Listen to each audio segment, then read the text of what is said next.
Have you ever read something and felt, how did this know me so well? As if the words were written for this exact moment in your life. Today, we're re-stepping into verses from the Qur'an not to analyze grammar or history, but to listen to them emotionally. To hear what they say to the tired heart, the grieving soul, the hopeful dreamer, and the person who's just trying to make it through the day.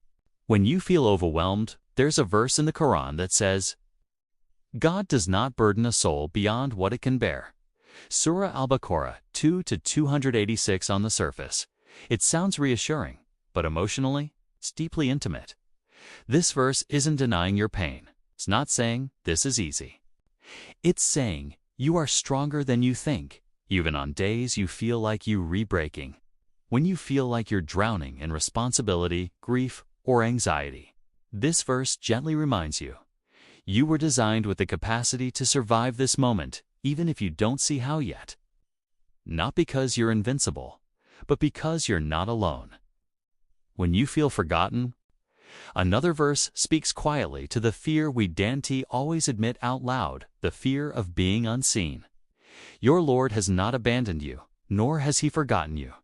Surah Ad-Du'a 93-3. Imagine hearing this after a long silence, after unanswered prayers, after waiting and waiting and waiting.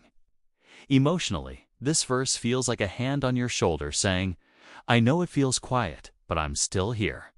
It acknowledges the loneliness without confirming it. And sometimes, that's exactly what the heart needs. Not explanations, not timelines, just reassurance. When you're carrying guilt or shame, the Quran speaks powerfully to those who feel they've gone too far to return. Do not despair of the mercy of God. Surah Az-Zumar 39-53.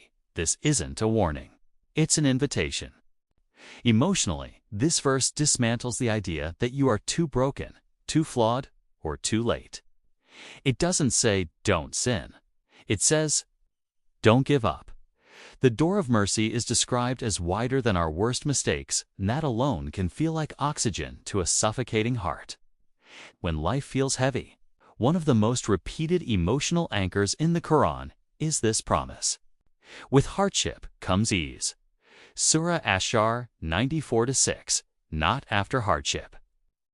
With it, emotionally, this verse reframes suffering. It tells us that ease may already be present, quietly, subtly woven into the struggle itself. Maybe the ease is resilience. Maybe it's growth. Maybe it's the compassion you develop for others. This verse doesn't rush your pain. It sits with you inside it. The Quran doesn't speak like a distant rulebook. It speaks like something that knows the human heart, its fear, its hope, its longing to be understood.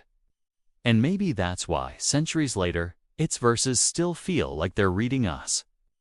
If one verse spoke to you today, hold on to it. Return to it. Let it sit with you. Because sometimes healing begins with being heard.